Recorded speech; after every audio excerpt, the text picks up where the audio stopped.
1857 ਦੇ ਵਿੱਚ ਉਹਨਾਂ ਨੇ ਪਲਾਸੀ ਦੀ ਲੜਾਈ ਤੋਂ ਬਾਅਦ ਜਿਹੜਾ ਉਹ ਉਹਨਾਂ ਦੇ ਪੈਰ ਜੰਮੇ ਬੰਗਾਲ ਤੇ ਉਹਨਾਂ ਨੇ ਕਬਜ਼ਾ ਕੀਤਾ। ਉਸ ਵੇਲੇ ਦੇ ਬੰਗਾਲ 'ਚ ਬਿਹਾਰ ਔਰ ਉੜੀਸਾ ਵੀ ਸ਼ਾਮਲ ਸੀ ਔਰ ਜੇ ਉਹਨੂੰ ਅਸੀਂ ਕੱਟ ਆਫ ਲਾਈਨ ਮੰਨ ਲਈਏ ਤਾਂ ਫਿਰ ਆਲਮੋਸਟ 190 ਸਾਲ ਦੇ ਕਰੀਬ ਜਿਹੜਾ ਉਹਨਾਂ ਨੇ ਭਾਰਤ ਦੇ ਉੱਤੇ ਰਾਜ ਕੀਤਾ ਜੀ। ਔਰ ਜੇ ਸਾਰੇ ਪੀਰੀਅਡ ਦੀਆਂ ਕਿਲਿੰਗਸ ਜਿਹੜੀਆਂ ਉਹਨਾਂ ਨੇ ਪੋਲੀਟੀਕਲੀ ਕੀਤੀਆਂ, ਅਦਰਵਾਈਜ਼ ਕੋਈ ਅਕਾਲ 'ਚ ਮਰ ਗਏ, ਭੁੱਖਮਰੀ ਪੈ ਗਈ, ਪਲੇਗ ਪੈ ਗਈ, ਹੈਜਾ ਪੈ ਗਿਆ, ਚੇਚਕ ਹੋ ਗਿਆ, ਐਪੀਡੈਮਿਕ, ਇਹਦੇ ਨਾਲ ਵੀ ਬਹੁਤ ਮੌਤਾਂ ਹੁੰਦੀਆਂ ਸੀ। ਲੇਕਿਨ ਜੇ ਉਹਨਾਂ ਨੇ ਆਪਣੇ ਰਾਜ ਭਾਗ ਨੂੰ ਸਟੈਬਲਾਈਜ਼ ਜਾਂ ਐਸਟੈਬਲਿਸ਼ ਰੱਖਣ ਦੇ ਲਈ ਜਿਹੜੀਆਂ ਕਿਲਿੰਗਸ ਕੀਤੀਆਂ, ਜੋ ਇਹਨਾਂ ਨੇ 72 ਸਾਲ 'ਚ ਕੀਤਾ ਤੇ ਫਿਰ ਉਹ ਮਲਟੀ ਟਾਈਮਸ, ਇਹ ਨਹੀਂ 10-20 ਗੁਣਾ, 100 ਗੁਣਾ ਜ਼ਿਆਦਾ ਨੰਬਰ ਹੋਏਗਾ। ਹੁਣ ਜਿਸ ਜਲਿਆਂਵਾਲੇ ਬਾਗ ਨੂੰ ਲੈ ਕੇ 100 ਸਾਲ ਬਾਅਦ ਵੀ ਭਾਰਤ ਸਰਕਾਰ, ਉਹਨਾਂ ਦੇ ਜਿੰਨੇ ਟੌਂਟ ਪਟੌਂਟ ਇੰਗਲੈਂਡ 'ਚ ਉਹਨਾਂ ਦੇ MP, ਉਹਨਾਂ ਦੀਆਂ ਐਮਬੈਸੀਆਂ, ਹਾਈ ਕਮਿਸ਼ਨ ਇਹ ਲੱਗੇ ਸੀ ਜੀ, ਇਹ 100 ਸਾਲ ਪੂਰੇ ਹੋਣ ਦੇ ਮੌਕੇ ਬ੍ਰਿਟਿਸ਼ ਗਵਰਨਮੈਂਟ ਮਾਫੀ ਮੰਗੇ, ਐਪੋਲੋਜਾਈਜ਼ ਕਰੇ ਕਿ ਵੀ ਉਹਨਾਂ ਨੇ ਜਿਹੜਾ ਇਹ ਮੈਸੈਕਰ ਕੀਤਾ। ਹਾਲਾਂ 1997 ਚ ਜਦੋਂ ਕੁਈਨ ਐਲਿਜ਼ਾਬੈਥ ਗਈ ਹੈ, ਜਾਣਾ ਉਹਨੇ ਦਰਬਾਰ ਸਾਹਿਬ ਦੇ ਦਰਸ਼ਨਾਂ ਨੂੰ ਸੀ ਜੀ। ਪਹਿਲਾਂ ਇਹ ਕਹਿਣ ਜੀ ਤੂੰ ਦੁਰਗਿਆਣਾ ਮੰਦਿਰ ਵੀ ਜਾ, ਉਹਨੇ ਕਿਹਾ ਜੇ ਮੈਂ ਨਹੀਂ ਜਾ। ਉਹਨਾਂ ਨੇ ਕਿਹਾ ਇੰਗਲੈਂਡ ਵਾਲੇ ਵੀ ਨਹੀਂ, ਉਹਦਾ ਸਿਰਫ ਦਰਬਾਰ ਸਾਹਿਬ ਜਾਣ ਦਾ। ਫਿਰ ਉਹਨੇ ਵਿੱਚ ਆਈ ਕੇ ਗੁਜਰਾਤ ਉਦੋਂ ਪ੍ਰਾਈਮ ਮਿਨਿਸਟਰ ਹੁੰਦਾ ਸੀ ਵੀ ਜਲਿਆਂਵਾਲੇ ਬਾਗ ਫਸਾਦ ਹੈ। ਫਿਰ ਉਹਨੇ ਕਿਹਾ ਜੀ ਇਹ ਮਾਫੀ ਜਦੋਂ ਉੱਥੇ ਜਾਏਗੀ ਉੱਥੇ ਮਾਫੀ। ਉਹਨਾਂ ਨੇ ਕਿਹਾ ਜੀ ਠੀਕ ਹੈ, ਮਾੜਾ ਹੋਇਆ ਜਾਂ ਦੂਜਾ, ਇਹ ਮਾਫੀ ਮੁਫੀ ਵਾਲੀ ਗੱਲ ਹੋ ਗਿਆ, ਇਹਦੇ ਉਦੋਂ ਕਮਿਸ਼ਨ ਬਣ ਗਿਆ ਸੀ, ਕੰਪਨਸੇਸ਼ਨ ਦੇ ਦਿੱਤਾ, ਉਹਦਾ ਅਸੀਂ ਜ਼ਿਕਰ ਕਰਾਂਗੇ। ਉਹਨਾਂ ਨੇ ਕਿਹਾ ਜੀ ਵੀ ਰਿਗਰੈਟ। ਉਹਨੇ ਜਦੋਂ ਜਲਿਆਂਵਾਲੇ ਬਾਗ ਵੀ ਉਹ ਰੁਕੀ, ਉਹਨੇ ਉਹਦੇ ਤੇ ਜਿਹੜਾ ਲਿਖਿਆ ਰਿਗਰੈਟ। ਹੁਣ ਇਹਨਾਂ ਦਾ ਪੂਰਾ ਜ਼ੋਰ ਲੱਗਾ ਹੋਇਆ ਸੀ ਸਰਕਾਰੀ ਦਰਬਾਰੇ ਲੈਵਲ ਤੋਂ ਲੈ ਕੇ ਪ੍ਰਾਈਵੇਟ ਔਰ ਸਾਰੀਆਂ ਪਾਰਟੀਆਂ 'ਚ ਲੌਬੀ ਕਰਕੇ ਕਿ ਜੀ ਇੰਗਲੈਂਡ ਦੀ ਥੈਰੇਸਾ ਮੇ ਜਿਹੜੀ ਹੈ ਉਹ ਮਾਫੀ ਮੰਗੇ ਇਸ ਲਈ। ਔਰ ਅੱਜ ਕਿਉਂਕਿ ਆਲਰੇਡੀ ਇੰਗਲੈਂਡ ਦੇ ਵਿੱਚ ਬ੍ਰੈਕਸਿਟ ਦਾ ਜਿਹੜਾ ਉਹ ਕ੍ਰਾਈਸਿਸ ਚੱਲ ਰਿਹਾ ਹੈ, ਉਹਦੇ 'ਚ ਉਹ ਤਾਂ ਉਸੇ ਹੀ ਲੌਬੀ ਤੇ ਉਹਨੂੰ ਤਾਂ ਵਿਚਾਰੀ ਨੂੰ ਖਾਣਾ ਪੀਣਾ ਭੁੱਲਿਆ ਹੋਇਆ ਪਿਛਲੇ ਕਈ ਮਹੀਨਿਆਂ ਦਾ ਹੀ, ਜੇ ਹਫ਼ਤੇ ਨਾ ਵੀ ਕਹੀਏ, ਸਰਕਾਰ ਵੀ ਉਹਦੀ ਜਾ ਰਹੀ ਹੈ। ਔਰ ਉਹਨੇ ਫਿਰ ਵੀ ਜਿਹੜੀ ਖਬਰ ਹੈ main, British Prime Minister stopped short of formal apology on Jallianwala Bagh massacre, May terms it as shameful scar। ਜ਼ਾਹਰ ਹੈ ਕਿ ਕੁਈਨ ਨੇ ਇਹਨੂੰ ਰਿਗਰੈਟ ਕੀਤਾ ਸੀ। ਇਹਨੇ ਇੱਕ ਕਦਮ ਹੋਰ ਜਾ ਕੇ ਕਿਹਾ ਜੀ ਕਿ ਸਕਾਰ ਧੱਬਾ ਹੁੰਦਾ ਹੈ, ਸ਼ੇਮਫੁਲ, ਸ਼ਰਮਨਾਕ, ਕਿ ਇਹ ਸ਼ਰਮਨਾਕ ਧੱਬਾ ਹੈ। ਔਰ ਉਹਨਾਂ ਨੇ ਕਿਹਾ Theresa May on Wednesday described Jallianwala Bagh massacre in Amritsar as a shameful scar on British Indian history as the British Prime Minister marked the 100th anniversary of tragic incident, but she stopped short of a formal apology. At the start of May's weekly Prime Minister's questions in the House of Commons, she fell short of a formal apology sought by a cross-section of Parliament in previous debates and reiterated the regret already expressed by the British government. The tragedy of Jallianwala Bagh of 1919 is a shameful scar on British Indian history. So ina une kya ho jehda regret to shameful scar tak aa gaya। ਹੁਣ ਜ਼ਾਹਰ ਹੈ ਵੀ ਅਸੀਂ ਜਦੋਂ ਜਲਿਆਂਵਾਲੇ ਬਾਗ ਦਾ ਜ਼ਿਕਰ ਕਰਦੇ ਹਾਂ ਉਹਦੇ 'ਚ 500-600 ਦੇ ਕਰੀਬ ਲੋਕ ਮਾਰੇ ਗਏ ਸੀ, ਕੁਝ ਜ਼ਖਮੀ ਹੋਏ ਸੀ। ਉਹਨੇ ਕੁੱਲ ਮਿਲਾ ਕੇ ਜ਼ਖਮੀ ਔਰ ਮਰੇ 1000 ਤੋਂ ਜ਼ਿਆਦਾ ਕੈਜੂਅਲਟੀਜ਼ ਨਹੀਂ ਸੀ। ਹਾਲਾਂ ਗਵਰਨਮੈਂਟ ਨੇ ਉਦੋਂ 500 ਜਾਂ 600 ਕਿਹਾ ਸੀ, ਇਹਨਾਂ ਨੇ 800 ਜਾਂ 900 ਕਿਹਾ। ਹੁਣ ਡਾਇਰ ਨੇ, ਸਰ ਮਾਈਕਲ ਡਵਾਇਰ ਪੰਜਾਬ ਦਾ ਗਵਰਨਰ ਸੀ, ਬ੍ਰਿਗੇਡੀਅਰ ਡਾਇਰ ਜਿਹੜਾ ਹੈ ਉਹ ਰੋਨਲਡ ਡਾਇਰ ਉਹ ਮੌਕੇ ਦੇ ਉੱਤੇ ਸੀ। ਇਸ ਦਾ ਰੌਲਾ ਪਿਆ, ਜ਼ਾਹਰ ਹੈ ਭਾਰਤ ਭਰ ਦੇ ਵਿੱਚ ਇੱਕ ਸਨਾਟਾ ਵੀ ਛਾਇਆ। ਉਹਨਾਂ ਨੇ ਇਨਕੁਆਇਰੀ ਕਮਿਸ਼ਨ ਬਣਾਇਆ, ਹੰਟਰ ਕਮਿਸ਼ਨ। ਹੰਟਰ ਕਮਿਸ਼ਨ ਨੇ ਰਿਕਮੈਂਡੇਸ਼ਨਸ ਵੀ ਕੀਤੀਆਂ। ਉਹਦੇ 'ਚ ਜਿਹੜੇ ਮਾਰੇ ਗਏ ਸੀ ਉਹਨਾਂ ਨੂੰ ਮੁਆਵਜ਼ਾ ਵੀ ਹਜ਼ਾਰਾਂ ਰੁਪਏ ਦੇ ਵਿੱਚ ਦਿੱਤਾ। ਇਹਦੀਆਂ ਵੀ ਫਾਈਲਸ ਨੇ। ਡਾਇਰ ਨੂੰ ਡਿਮੋਟ ਕੀਤਾ ਪੋਜੀਸ਼ਨ ਤੋਂ। ਹਾਲਾਂਕਿ ਉਸ ਵੇਲੇ ਦਾ ਜਿਹੜਾ ਪੰਜਾਬ ਦਾ ਗਵਰਨਰ ਸੀ ਮਾਈਕਲ ਡਵਾਇਰ, ਉਹਨੇ ਉਸ ਦੀ ਤਾਰੀਫ ਕੀਤੀ ਸੀ ਕਿ ਜੀ, ਉਹਨੇ ਵੀ ਕਿਹਾ ਸੀ ਡਾਇਰ ਨੇ ਕਿ ਜੀ ਮੈਂ ਜੇ ਨਾ ਮੈਂ ਕੋਈ ਇਹ ਜਲਸਾ ਨਹੀਂ ਕਰਕੇ ਨਹੀਂ ਸੀ, ਮੈਂ ਤਾਂ ਪੰਜਾਬ ਦੇ ਲੋਕਾਂ ਨੂੰ ਸਬਕ ਸਿਖਾਉਣਾ ਚਾਹੁੰਦਾ ਸੀ, ਕਿਉਂਕਿ ਅਦਰਵਾਈਜ਼ ਇਹ ਨਾ ਕਰਦਾ ਤਾਂ ਇਹੋ ਜਿਹਾ ਕਈ ਪਾਸੇ ਕਈ ਕੁਝ ਹੋਣਾ ਸੀ। ਉਸ ਤੋਂ ਪਹਿਲੇ ਹਫ਼ਤੇ 'ਚ ਵੀ ਅੰਮ੍ਰਿਤਸਰ 'ਚ ਵਾਇਲੈਂਸ ਹੋਈ ਸੀ। ਇੱਕ ਗੋਰਾ ਇੱਕ ਗੋਰੀ ਭੀੜ ਨੇ ਕੁੱਟ ਕੇ ਮਾਰ ਦਿੱਤੇ ਸੀ ਹਾਲ ਬਾਜ਼ਾਰ, ਕਿਸੇ ਨੇ ਲੁੱਕ ਕੇ ਜਾਨ ਬਚਾਈ ਸੀ। ਸੋ ਆਲ ਆਫ ਏ ਸਡਨ ਹੀ ਸੀ। ਪਰ ਇਹਦੇ 'ਚ ਵੀ ਕੋਈ ਸ਼ੱਕ ਨਹੀਂ ਹੈ ਕਿ ਮਰਨ ਵਾਲਿਆਂ ਦੇ ਵਿੱਚ ਜ਼ਿਆਦਾ ਸਿੱਖ ਸਨ। ਵਿਸਾਖੀ ਦਾ ਦਿਨ ਸੀ ਜੀ, ਦਰਬਾਰ ਸਾਹਿਬ ਦੇ ਦਰਸ਼ਨ ਕਰਕੇ ਉਹੀ ਭੀੜ ਜੱਲਿਆਂਵਾਲੇ ਸਰਦਾਰ ਜੱਲੇ ਹੋਏ ਨੇ ਰਣਜੀਤ ਸਿੰਘ ਦੇ ਵੇਲੇ, ਉਹਨਾਂ ਦਾ ਇਹ ਬਾਗ ਸੀ ਜਿਸ ਤੋਂ ਜੱਲਿਆਂਵਾਲਾ ਬਾਗ ਬਣਿਆ, ਪਬਲਿਕ ਪਲੇਸ, ਲੋਕ ਇਕੱਠੇ ਤੰਗ ਸੀ ਔਰ ਇੱਕੋ ਹੀ ਰਸਤਾ ਸੀ ਅੰਦਰ। ਉੱਥੇ ਉਹਨੇ ਗੋਰਖੇ ਔਰ ਦੂਸਰੇ ਲਿਆ ਕੇ ਉਹ ਮਸ਼ੀਨ ਗਨ ਉੱਤੇ ਉਹਦੇ ਤੇ ਲਾਈ ਹੋਈ ਸੀ ਜੀਪ ਦੇ, ਉਹਦੀ ਫਾਇਰਿੰਗ ਦੇ ਨਾਲ ਔਰ ਸਿੱਧੀ ਫਾਇਰਿੰਗ, ਮਕਸਦ ਹੀ ਜਿਹੜਾ ਮਾਰਨਾ ਔਰ ਦਹਿਸ਼ਤ ਫੈਲਾਣਾ ਸੀ, ਇਹਦੇ ਵਿੱਚ ਕੋਈ ਸ਼ੱਕ ਨਹੀਂ ਹੈ।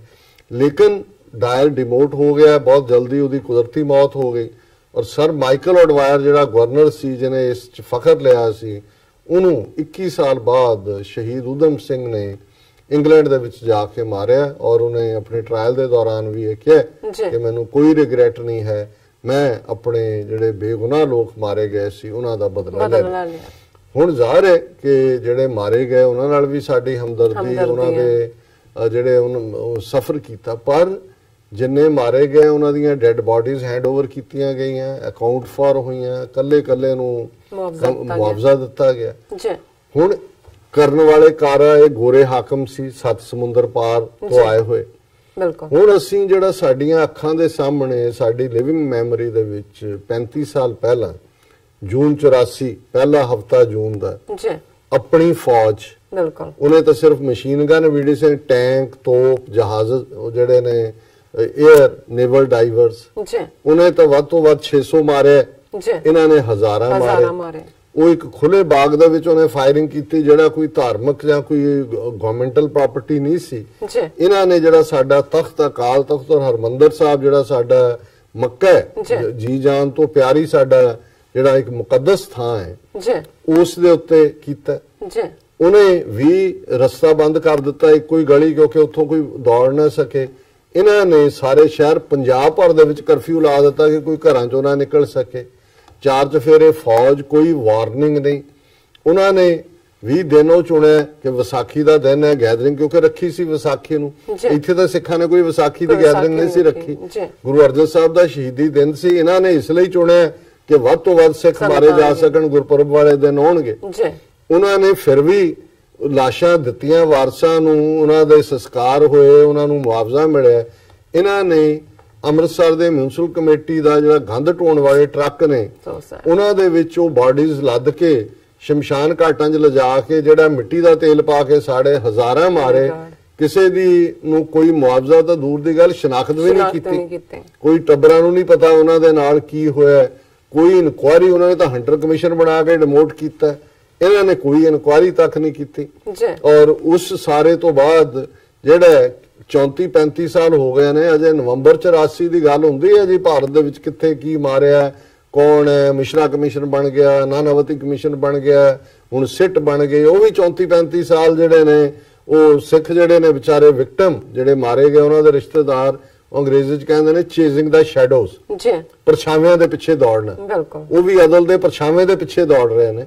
ਲੇਕਿਨ ਜੂਨ 84 ਦਾ ਤਾਂ ਕੋਈ ਭੋਗ ਹੀ ਨਹੀਂ ਪਾਉਂਦਾ, ਕੋਈ ਮੂੰਹ ਚੋਂ ਗੱਲ ਕੱਢਣ ਨੂੰ ਤਿਆਰ ਨਹੀਂ ਹੈ ਕਿ ਵੀ ਤੁਸੀਂ ਇੱਕ ਗੁਰਪੁਰਬ ਵਾਲੇ ਦਿਨ ਤੁਹਾਡੀ ਫੌਜ ਨੇ ਟੈਂਕਾਂ ਤੋਪਾਂ ਨਾਲ ਹਮਲਾ ਕਰਕੇ 48 ਘੰਟੇ ਦੇ ਵਿੱਚ ਹਜ਼ਾਰਾਂ ਜਿਹੜੇ ਬੇਗੁਨਾਹ ਮਾਰ ਮੁਕਾਏ। ਉਹਨਾਂ ਦਾ ਕੋਈ ਲੇਖਾ ਜੋਖਾ, ਕੋਈ ਹਿਸਾਬ, ਕੋਈ ਕਮਿਸ਼ਨ, ਕੋਈ ਮਾਰਿਆਂ ਦੀ ਲਿਸਟ। ਔਰ ਉਸ ਸਾਰਿਆਂ ਨੂੰ ਅਸੀਂ ਵੀ ਆਪਣਾ ਉੱਥੇ ਇੱਕ ਗੁਰਦੁਆਰਾ ਬਣਾ ਕੇ ਜੀ ਸ਼ਹੀਦਾਂ ਦੀ ਯਾਦਗਾਰ ਬਣ ਗਈ, ਉੱਥੇ ਪਾਠ ਰੱਖ ਕੇ ਅਸੀਂ ਵੀ ਬੈਠ ਕੇ।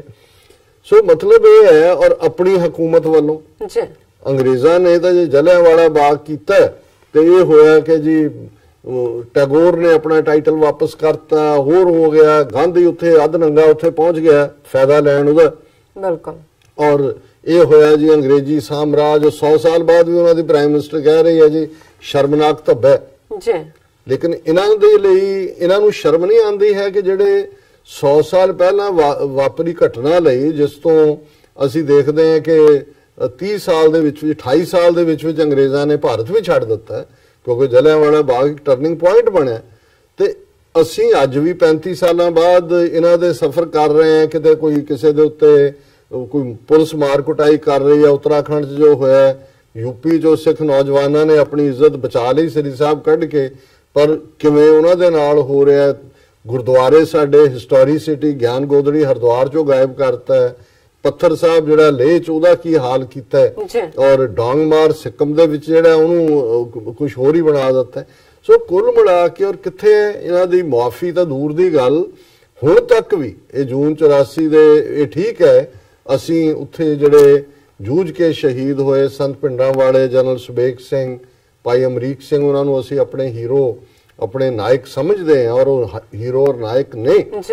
ਪਰ ਹਕੂਮਤੀ ਪੱਖ ਤੋਂ ਦੇਖੋ इधर तो डायर डिमोट होया, उधर जिन्हां फौजियां ने जून 84 च हमला किया उन्होंने राष्ट्रपति भवन दिल्ली दे विच सद के बड़ी एक ग्लिटरिंग सैरेमनी दे विच उन्होंने बहादरी दे अवार्ड दिते गए कि जी ये हुण जे फौज ने अपने देश दे लोकां नूं उन्हां दे धर्म स्थान दे उत्ते उन्हां दे सब तो मुकद्दस दिन दे मौके मारे और वो राष्ट्रपति भवन प्रेजिडेंट हाउस दे विच ਜਿਹੜਾ ਉਹਨਾਂ ਨੂੰ ਇਨਾਮ ਮਿਲਦੇ ਨੇ, ਅਵਾਰਡ ਮਿਲਦੇ ਨੇ, ਤੇ ਕਿਹੜਾ ਮੁਲਕ ਹੈ ਸਾਡਾ ਔਰ ਇਹ ਕਿਹੜੇ ਮੂੰਹ ਦੇ ਨਾਲ ਅੰਗਰੇਜ਼ਾਂ ਨੂੰ ਕਹਿੰਦੇ ਨੇ ਕਿ ਜੀ ਉਹ ਉਹਦੇ ਲਈ ਮਾਫੀ ਮੰਗੋ ਜੀ।